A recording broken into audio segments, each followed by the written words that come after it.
Hey, Ghost Machine fans, this one's for you.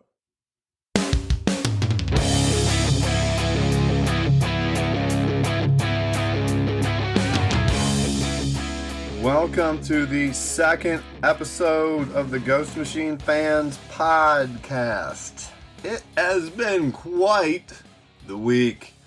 We had 3 brand new ongoing series come out. We're going to talk about each of those books, try to spend 10 to 15 minutes apiece on them. That being said, if you're here, we assume you have read Redcoat number 1, Rook Exodus number 1, and Geiger number 1. If you haven't done that, I would highly recommend pausing the podcast and going and reading those books. And hey, listen, if you're one of those folks that's out there and is thinking, man, I haven't done that yet because I need to go read all these Geiger books and these Junkyard Joe books and these giant-sized books, that's not the deal with these new ones. All 3 are great entry points. Don't be intimidated. You gotta check them out. So assuming you've read them, we will sally forth. But a couple of things. We got some thank yous, some people that we really want to recognize. First of all, the Ghost Machine Comics fan Facebook page that I recently joined has just been awesome. There's so many cool people in there. I really highly recommend you go join it if you're on Facebook. Do that. Very friendly folks. They're very active. They talk all day. One thing I wanted to shout out on there is there's a gentleman, Nick Churton. He had this Redcoat cosplay to commemorate the launch day at his local comic shop, and there's just sweet pictures on that Facebook group of him and on his Instagram too, which is under that name, so you certainly can find him there and check it out. Also, it's really neat, there's a bunch of retailers in that group that will kind of try to help give clarity on certain things, like how many 1 in 500 variants is there gonna be a 1 in 500 variant for a certain book, or 1 in 1,000 variant for another book, etc. People have been saying that. And there's one other thing that was just thrown out there, and I'm not going to say who said it or what retailer said it, but it's the kind of thing you can't just toss this out there into my world. But somebody said that they legitimately heard the McFarlane Toys action figures of Ghost Machine characters were coming. And as a person that shelves many a McFarlane figure directly behind me right now, I can say that would be epic. So who knows? One other thing that was really cool that I saw recently, just the other day, was the gentleman in the group had painted a miniature wolf with like radioactive eyes, and he made it look just like Bernie. That was absolutely cool. It made me want to play the Ghost Machine Technical Miniatures game that I just made up. But, that'd be cool, like out in the wasteland or whatever. There's plenty of cool characters all across time with the unnamed that you could make into a miniatures game or whatever. That's a thing. They make everything into a miniatures game, I think, at some point nowadays. Also, a thank you so much to the folks at Ghost Machine Pro. The press crew over there, Kat and her team, have been awesome and very, very, very helpful and supportive to us. Also, Jason Fabach, this guy, went out of his way to post about the podcast on his page on Facebook. And we cannot tell you how much we thank you for that, Jason. Hopefully, one day we can have you on here and we can have a conversation with you. Also, we've had a couple of supporters from like the creative team who've been liking or commenting on some of our Instagram posts. I said last time, the Instagram is it's a chintzy thing I got on the side to let people know that we're all like going to do this. Apparently that's a really big way that the kids communicate nowadays. That's not really a thing that I've used up until this point, but we're going to be using it. It looks like more and more. So take a look at our Instagram with what we've got going on every day there. It is so cool to see so many Ghost Machine creators liking stuff and posting stuff in that environment. So definitely check that out too. Also, a lot of people out there wearing the Threadless gear at threadless.com, where you can buy the clothes, the t-shirts and the coffee mugs and the hoodies and all that kind of stuff. I got a bunch of the t-shirts. But I was surprised, that's not that it's not super cool. I bought a bunch of it. I just said, here's my money, on that one. But they're not too expensive. They run a different sale every week or whatever. And I would check it out. And that brings us to our first book. Let me set the scene for you. It's a full moon out, and you're Paul Revere. And a bunch of armed and conscripted Brits are on your tail. Your horse dashes up and down cobblestone streets while you yell the iconic, "The Redcoats are coming!" All of a sudden, someone gets lucky with a shot to the head with a rock knocking you from your horse. And it's the Redcoats. They surround you just about when they're going to run you through. A swarm of iridescent fireflies erupts into the mouths of the British, whose skulls then explode with green fire. At which point you are met with the most metal John Hancock ever, who reveals to you that the Founding Fathers have magical powers with which to bless America. Extremely metal John Hancock. Dude had a pirate earring and everything.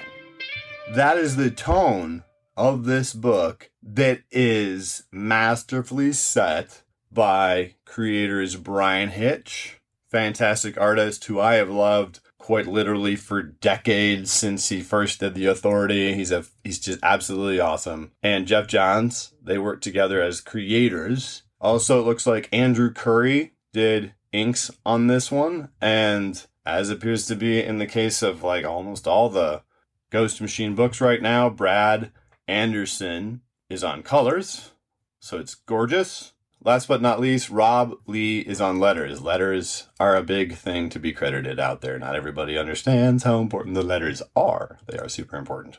That being said, this book is not about Paul Revere. This book is about a random redcoat who then is fleeing the scene, trying to basically abandon his post, named Simon Pure, and about his inner monologue therein and where it goes, right? We have seen him in a couple of cases before, and at times it's been unclear if really he had a sense of self-confidence or not, but he's always kind of admitted that he's got some sort of problem saving money and staying on the straight and narrow for whatever reason, even though he's hundreds of years old by the time he's recollecting all these stories. And so we see him running through the forest. It's a snowy forest. He's got who knows how many colonists behind him. He's got like dozens of them. He's got even people that are out of uniform following him. And this is when we see one of the first instances where he points out something self-deprecating, which is a reoccurring theme in this issue. He says, "I'm what some would call a coward, others a cheat, and to my fellow soldiers I deserted in Trenton, an absconder, which I take as quite the compliment. Absconders live to see another day." And it's like, okay, I get it. I see where that's going. That's the idea right there. I mean, he's a transparent fella. But also, this is going into a different part of the story. Everybody up until this point has been like, how did this guy become immortal? Because we saw in his previous appearances that at one point he shot George Washington, and George Washington gets back up after being killed with this power of the Founding Fathers emanating from an amulet, and he gets back up and he's fine. And that's when Simon says, he learned about being an immortal from George Washington and his group or whatever. But nobody really knows what happened in all that time. And like this series was originally supposed to come out, I think in like 2022 or something. Like I've seen old ads for it. So it's been a long time coming. People want to know what was going to happen next. And Simon gets away from the colonists. He ends up in an old church, and then he notices like torches are flickering. He was passed out in the attic. And then he starts to hear these voices talking about things like getting their hoods on and did you find the ram's skull and all this kind of like, stuff. And then we see this scene where there's this, last time we talked about the launch of Image Comics and how many people would or wouldn't remember that listen to this. But if you remember the 1980s movie with Tom Hanks and Dan Aykroyd, Dragnet, there was this kind of like goofy evil guy group called the Pagans, and it stood for People Against Goodness and Normalcy. And they had like these goofy hoods, and some of them had these ram's head skull things, and it was very akin to this. It also reminded me of the Valiant comic Archer and Armstrong. There's a group called the 1% that's very similar to this. But he just happens to find himself asleep in this some sort of founding fathers ancient magical temple because there is a totem pole in it and all these other things. And it happens to be Benjamin Franklin that's about to get sacrificed in some manner to gain what would appear to be immortality, because the short version is it accidentally happens to Simon instead. And then it's shortly after that we happen to find out some things about his death mechanic. I know all the role-playing gamers out there will probably like that one. It looks as though when he dies, it just takes him some time to wake back up, which is why he's actually woken up, like in being buried before, and he's had to crawl back out of it. But shortly after that, we kind of get a montage of all of his failures, which, you know, Brian Hitch and Jeff Johns do a pretty good job of trying to indicate are habitual. You know, it appears to be a bounty hunter / assassin that repeatedly kills people, and then people that care about those people come hunt him down, and then he has to run away. And he admits that, like he said, absconders live to see another day, and he's very good at, he literally says on a full-page splash page that he is magnificent in a retreat. So he repeatedly kills people that come looking for him, and then in a totally different part of the book, we see that has a young lady at the local whatever tavern that he's at on the outs with him, and it looks like that's a trend for him as well. It shows like every half a century or so he ends up getting slapped by a different woman. Like you can see the montage happening as if it was a film or whatever. It's just one thing after another with this guy. It's almost to the point where, you know, it's impressive that he can fight off a lot of people at times, but then he really just keeps saying, I'm only doing it so I can get away. So you're waiting for the other shoe to drop. You're waiting for the creators to be like, here are all these negative qualities that this person who stumbled into immortality has. So here's this interesting circumstance that he's going to be in that makes you want to learn more about him, or how he's going to redeem himself, or something to that effect. Because obviously he's been doing it century after century after century, and that expectation's already set. So something different is definitely going to be happening now. And the way that they steer in that direction, most likely, is the way that the book ends, which is him waking back up after being buried dead, but regenerating per se. And he says, it's interesting, he says he figured out a while back how to not freak out and how to dig himself out of being buried alive, which sounds terrifying. But instead, he doesn't have to, because in this instance, Albert Einstein, a very young Albert Einstein, it'd be interesting to see exactly how many years old he would have been in this year. Albert Einstein was born in 1879, and this is 1892. He's a 13-year-old Albert Einstein. So he wakes him up, gets him out of this hole. He's like, hey, my English is bad because I've only been able to study for 3 days. I should have done it in 2, but I was distracted. So it's like, yeah, okay, you're Albert Einstein. But then he says he needs his help, his magical help, to stop a great evil. And then the dudes with the goofy ram skulls and the hoods show up with loaded weapons. And that's where we pause for the next issue. It's interesting because it seems as though Einstein will be the reader's entry into, you know, what's the next stage about Simon Pure, aka Redcoat, that's going to make him interesting to read about, other than the fact that he's a womanizer and an assassin who is very bad at saving money, which admittedly, there are a couple of things that they do point out. They say that it appears as though, due to the magical nature of his immortality, two very specific things. He is unable to save money, like maintain finances, I guess, like, or really an estate of any kind. And he is forever famished. Like, no matter how much he eats, he is always like constantly hungry. That would be really bad for me. Often people will say, like, what superpower do you want? Everybody says, like, telekinesis, invisibility, flight. I always say immortality. But immortality with hangry forever? Absolutely not. No, thank you. Like, when you talk about like on some sort of disadvantage chart about how it affects this person in combat on a daily basis, the constant famished, no good. I am sorry, no good. Either way, very excited to see what happens with Simon and Einstein. Like, that's cool. That's a juxtaposition that makes me think, all right, that's why this story is going somewhere new and it's worth having an ongoing series from Ghost Machine Comics about.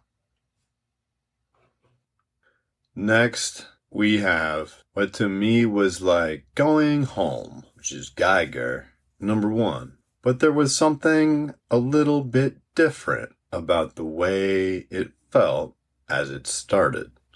Pilgrim. Had a western feel to it. Some folks in a desert town looked like they were having trouble with some ruffians, some bandits, some bullies. And Tariq was there reading a book. Sounds like he went there, grabbed a book. They didn't know he was the glowing man because he had no reason to take his boron rods out and transform. But what's one of those cool things that has happened several times in previous issues of Geiger is when the point of combat arises, you just get a page that says Geiger in between Tariq looking at the bandits who decided that they're going to go ahead and mercilessly attack the town and take their children. And the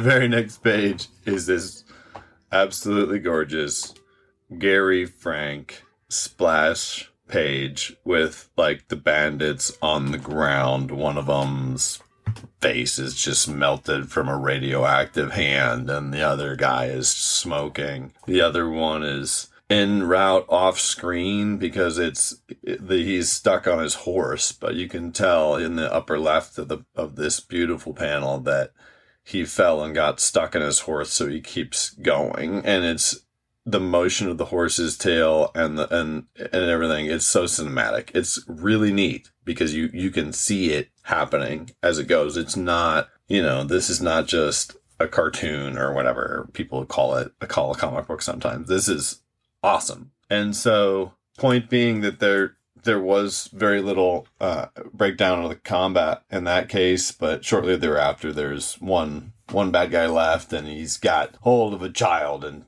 Tariq has to have his superhero moment where he tosses his rod and saves the child with meticulous accuracy. Then we have the reoccurring theme with his character as well, which is where he'll do something good, and then because of what he is, he's this glowing radioactive man in a world where people have to wear suits or at least masks to breathe. Otherwise, they'll inhale radioactivity in the air. They don't really want to be around him, even if he did something great for them. So then he has to leave. And he's followed by a friend, and we find out something cool about Barney. But first, there is a detail, and this is one of the other very cool things about creator-owned comics, and especially the type of creators that Jeff Johns and Gary Frank are. That's who created Geiger. That's who wrote and illustrated this book. Brad Anderson, again, did the colors on this one, which we're going to talk about very specifically for a moment as well. And it looks like Rob Lee did the letters. So Rob Lee is a busy Ghost Machine letterist. The one thing that I really want to say about the Brad Anderson color art is that it is so striking that you can tell the weather and the time of day by how the background looks and how it reflects off of the buildings and the people's shadows.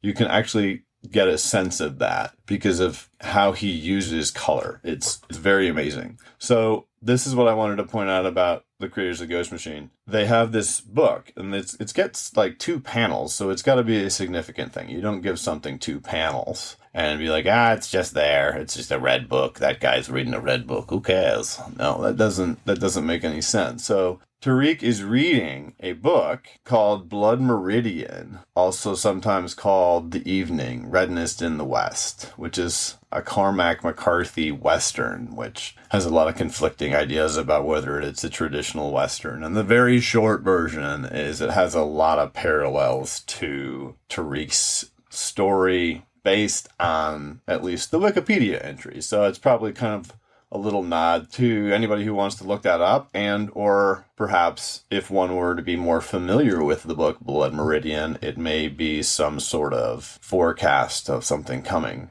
So then Tariq leaves town. And now here's something also, another detail, a very specific detail they put in. There's like a page of the comic book is dedicated to this. He's eating with Barney. Reminder, Barney is his two-headed radioactive wolf that helps protect him and do cool stuff with him. Up until this point, we have seen Barney like attack Nightcrawler, giant bug things, and we've seen him eat beans, and we've seen him, like, there's been nothing specific about his diet or his biology that's been talked about. It was just that he was a two-headed radioactive dog, and that's all we really knew. And he, at one point, like, I think he indicated he didn't want to eat any more beans. That was it. But that was a while back, like literally years. Because remember, the first Geiger series came out in 2021, April of 2021. It's been 3 years. What's interesting about this section is that Tariq says to Barney, when Barney doesn't want to eat the beans he's cooking while they're camping out, he says, if you eat the animals out here, you'll get sick again, even with that radioactive stomach. And then he's like, and he's like, growl all you want, blah, blah, blah. And so that's telling us a detail for a specific reason. It's telling us that Barney is not invincible, I'm assuming. Or like there's got to be a reason that Jeff Johns would put that detail in there. They want us to remember that for whatever reason. It's going to be significant later. So I dig that. That's cool. Duly noted. And what's interesting is the last remnant of the Nuclear Knights of Camelot in Las Vegas circa 2050, there's this guy who used to be called Hazmat. I believe it was Hazmat because there were two guys. One was Hazmat, one was Warhead. Warhead had black armor, and Hazmat is this one. He's also the guy that has talked to Redcoat in 2050 prior to this, when he thought he wanted to hire someone to kill Tariq. But in this case, he's trying to catch up with him because he says he wants to be like him, and he wants to emulate him because he saw him sacrificing himself to save the lives of some children, and he's turning over a new leaf. It's kind of funny. And they get all the way to the point where Tariq is like, no, this is a terrible world, whatever, go away. And then Hazmat sets his sword up on top of some rocks, and he's going to fall on it. And I don't know the joke here, but it's pretty funny because he says, I wanted you to just go back to Las Vegas when I told you to get out of here and not commit seppuku. And he's like, I thought it was called Harikari. I can't do anything right. And I don't know which one it is or what the difference is. I think one of them you fall on it. The other one you have to do it to yourself and turn it around. It sounds horrible. They both sound horrible. If you happen to know the answer to that one, shoot me an email at ghostmachinefans@gmail.com. So Nate is his name. We find that out. It is no longer going to be Haz or Hazmat like it was back in his days of serving the king of Camelot, who is now deceased. And he's going to essentially be like, if Tariq is Don Quixote, then Nate's going to be Sancho Panza. Is kind of the way it looks as they walk off into the sunset. But at the end, we see what could potentially be a new cameo, or I'm totally just missing it, but it doesn't look like anybody that we had seen in other issues. There's this person that is clearly tracking him, and they can sense Tariq somehow because he picks up a flower that Tariq was looking at or had touched, and he zaps it, and then he says, I'm close. But we don't see his face, we just see his hand. We see his vehicle, which is clearly like a big armored vehicle with a minigun on top. Like he's ready to roll. So he's looking for somebody.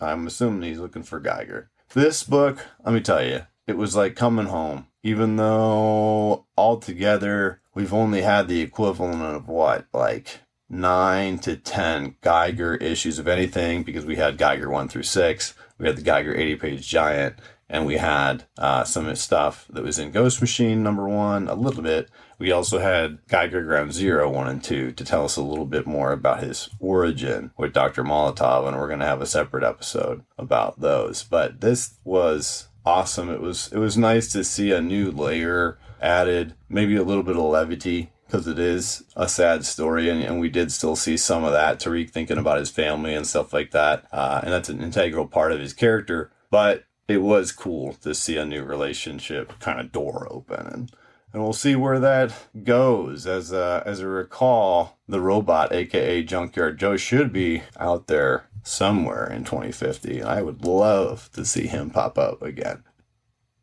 Definitely recommend Geiger #1 with the Western feel. It's cool.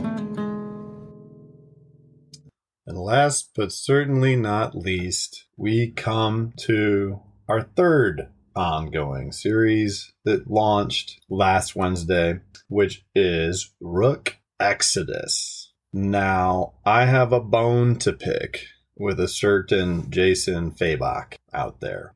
For some time now, I've been very excited and dedicated to this whole unnamed continuity deal. A lot of people are.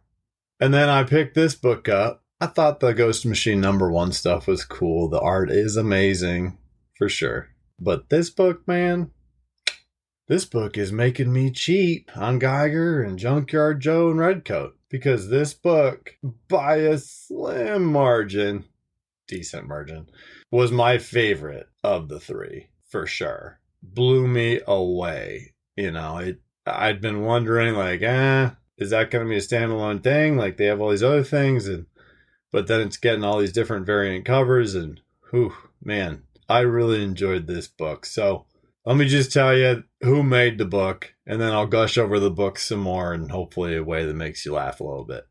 So this one is a Jeff Johns and Jason Fabok joint. I mentioned Mr. Fabok earlier. Thanks again for your support of the show. Brad Anderson colored this one. I think Brad Anderson is actually like a clone of robots named Brad Anderson, and they have like crayon fingers on one cyborg hand, and the other one must be like paintbrushes, because this dude colors every single one of these comic books. And Rob Lee on letters again. Again, letters are super important. Don't forget.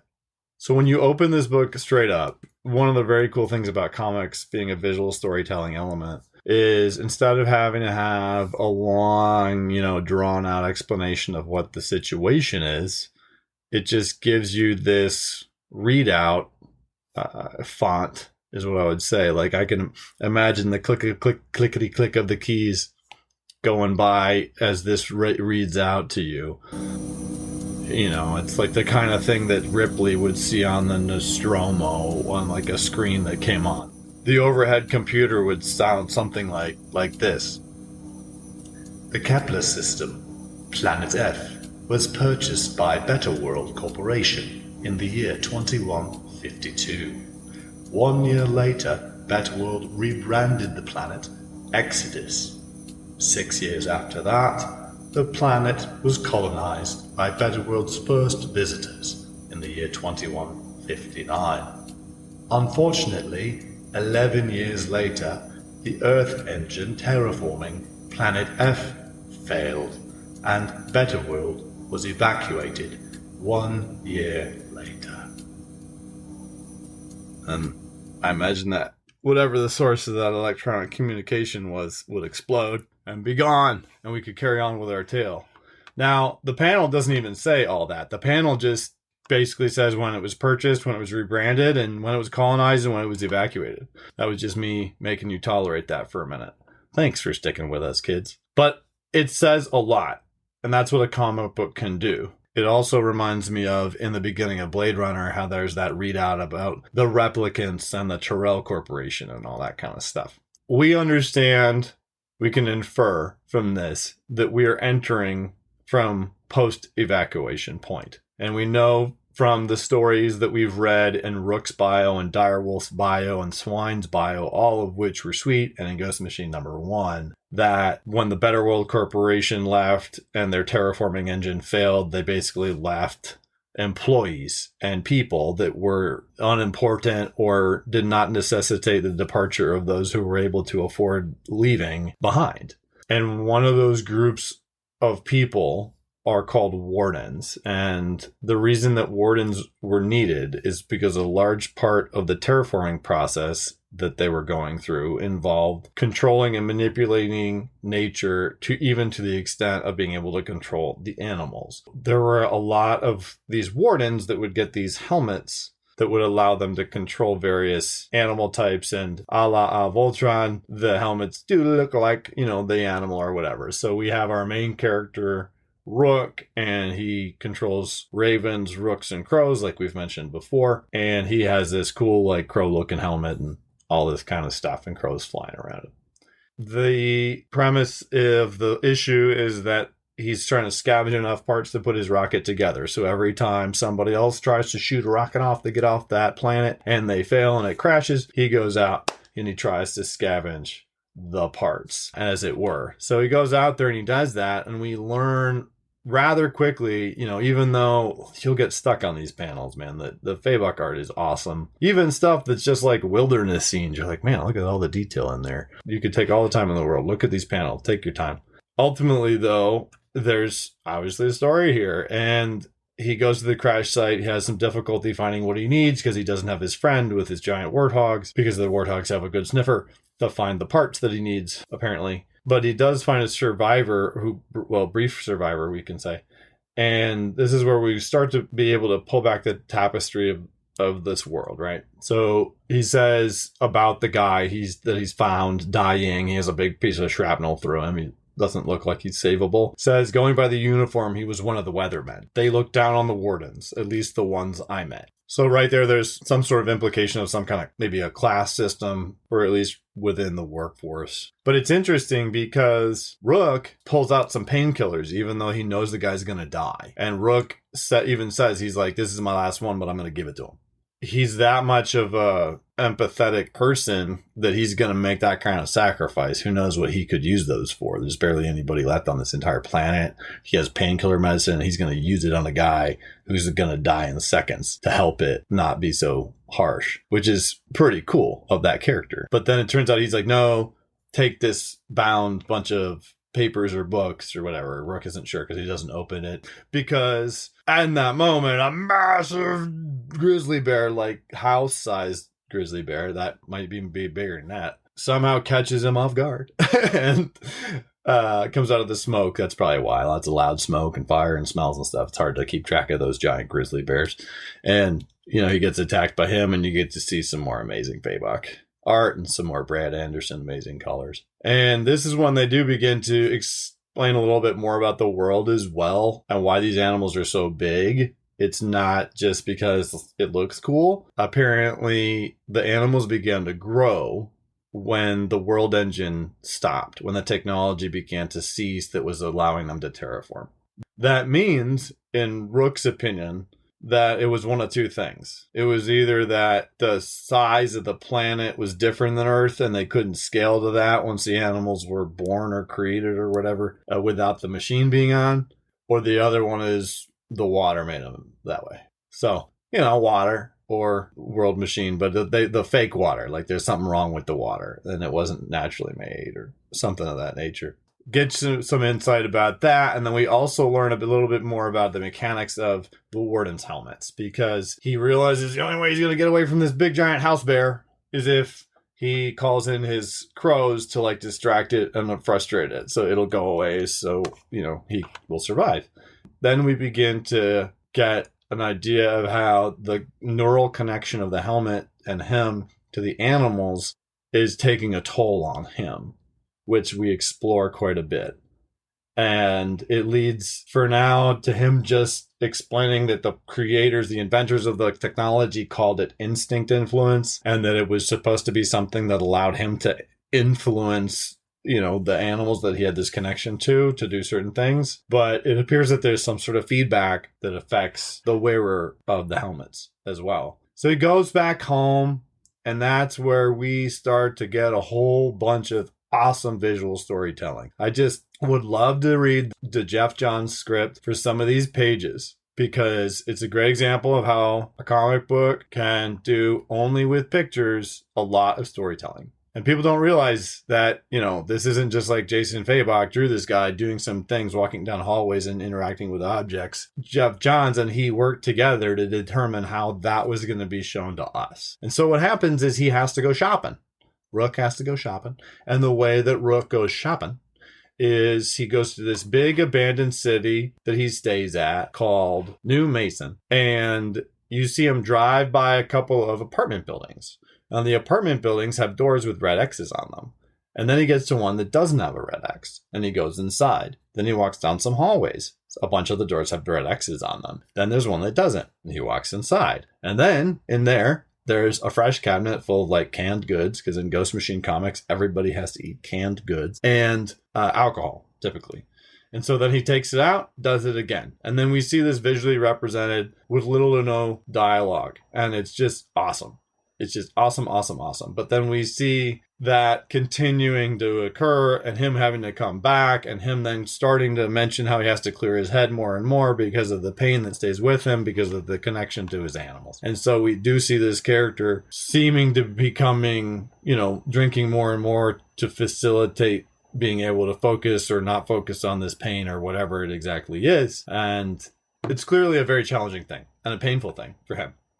He gets in touch with Swine, who is like, hey, come out to my jungle pad. It's okay that there's no water left and everybody's going to die soon. I just found a case full of liquor and we can drink it all. Which is me being a little funny, but it is pretty much what happens. And at this point, they even do show that in a matter of days, one of the bodies of water nearby has truly dried up. Like all the fish are out and everything. So you do get to have a little bit more back and forth between Swine and Rook, a bit more about their relationship. It does appear that Swine has a different relationship with his quote-unquote drift than Rook does. Reminder, drift seems to be what they use as a colloquialism for their animal crew. So like Swine's drift is these warthogs, only one of which has he named, and he has named only one of which has he said the name of that we are aware of, and that one is called Pumbaa. So it makes you wonder.